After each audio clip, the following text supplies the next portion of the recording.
ആൾദൈവം ചമഞ്ഞ് ലക്ഷങ്ങൾ തട്ടിയെടുത്തിട്ടും പോലീസ് കേസെടുക്കുന്നില്ലെന്ന് പരാതി. തമിഴ്നാട് മാർത്താണ്ഡത്തുള്ള കുടുംബമാണ് ചാവക്കാട് സ്വദേശിനിയുടെ തട്ടിപ്പിന് ഇരയായത്. കേരള മുഖ്യമന്ത്രിക്ക് നൽകിയ പരാതി പോലീസിന് കൈമാറിയെങ്കിലും ലോക്കൽ പോലീസ് കാര്യമായ അന്വേഷണം നടത്തുന്നില്ലെന്ന് പരാതിക്കാർ ആരോപിച്ചു. ചാവക്കാട് സ്വദേശിനിയായ സരിത എന്ന ആൾദൈവവും സംഘവും 19 ലക്ഷത്തോളം രൂപ തട്ടിയെടുത്തെന്നാരോപിച്ചാണ് തമിഴ്നാട് മാർത്താണ്ഡം അരുമന സ്വദേശി മധുകുമാറും കുടുംബവും മുഖ്യമന്ത്രിക്ക് പരാതി നൽകിയത്.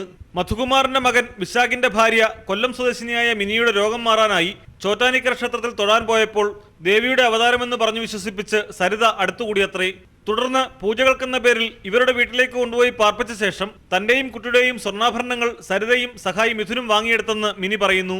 ആൾദൈവം എന്ന് പറഞ്ഞ അവരുടെ കുടുംബ പരദേവതകളും വിഷ്ണുമായ സ്വാമി വരുന്നു, ഗുരുമുത്തപ്പ അവരച്ഛൻ്റെ ശരീരത്തും ഗുരുമുത്തപ്പൻ വരുന്നെന്നും, അവരുടെ ആങ്ങളുടെ ശരീരത്ത് വിഷ്ണുമായ സ്വാമി, പിന്നെ ഇവരുടെ ശരീരത്ത് ചോറ്റാനിക്കര അമ്മ വരുന്നെന്നും പറയുന്നുണ്ട്. അവരുടെ കുടുംബ പരദേവത വരുന്നെന്നാണ് അവർ പറയുന്നത്. മാർത്താണ്ഡത്തെ ഇവരുടെ വീട്ടിലും പൂജകൾക്കായി എത്തിയ ശേഷം പലതവണയായി ലക്ഷങ്ങൾ വാങ്ങിയെടുത്തു. കടം വാങ്ങിയും മറ്റുമാണ് ഇവർ പണം കൊടുത്തത്.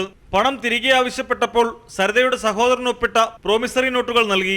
മാസങ്ങൾ കഴിഞ്ഞിട്ടും രോഗം മാറാതായപ്പോൾ തട്ടിപ്പാണെന്ന് പൂർണ്ണ ബോധ്യമായതോടെയാണ് പരാതി നൽകിയതെന്നും ഒരിക്കൽ ചാവക്കാട്ടേക്ക് വിളിപ്പിച്ച് കാര്യങ്ങൾ അന്വേഷിച്ചതല്ലാതെ പോലീസ് നടപടിയെടുക്കുന്നില്ലെന്നും മധുകുമാർ പറഞ്ഞു. ഞാൻ ഈ പരാതികൾ തെളിവുകൾ അത്രയും ഹാജരാക്കിയിട്ട് അതൊന്നും നോക്കാൻ കൂട്ടാക്കിയില്ല. അവിടുത്തെ ചാവക്കാട് CA അനാസ്ഥ കാണിക്കുക. അവർ പൈസ കൊടുത്തോ എന്താണെന്ന് അറിയില്ല. ആൾദൈവം ചമഞ്ഞാണ്, ഇതൊരു പറ്റിപ്പാണ്. ആ ദേശത്ത് എല്ലാവരെയും പറ്റിച്ചുകൊണ്ടിരിക്കുകയാണ്. പണം തിരികെ ചോദിക്കുമ്പോൾ ഭീഷണിപ്പെടുത്തുന്നതിന്റെ ശബ്ദരേഖ സഹിതമാണ് ഇവർ പരാതി നൽകിയത്. ഇത് നമുക്ക് അവസാനമായിട്ടൊരു നീതി കിട്ടണം, വേറൊരു വഴിയില്ല. നമുക്ക് കടത്തിൻ്റെ അത്ര ബുദ്ധിമുട്ടിലാണ് ഇപ്പോൾ ഉള്ള അവസ്ഥയിൽ. ഇത് ഇല്ലാന്നുണ്ടെങ്കിൽ ഞങ്ങൾ കുടുംബത്തോട് മരിക്കേണ്ട ഒരു അവസ്ഥയിലാണ് ഇപ്പോൾ നിൽക്കുന്നത്. ആൾദൈവം ചമഞ്ഞ് പ്രവചനങ്ങളും പൂജയും നടത്തുന്ന സരിതയ്ക്കെതിരെ സമാനമായ നിരവധി പരാതികളുണ്ടെന്നാണ് സൂചന. Pradeep C Nirman, News 18, Thiruvananthapuram.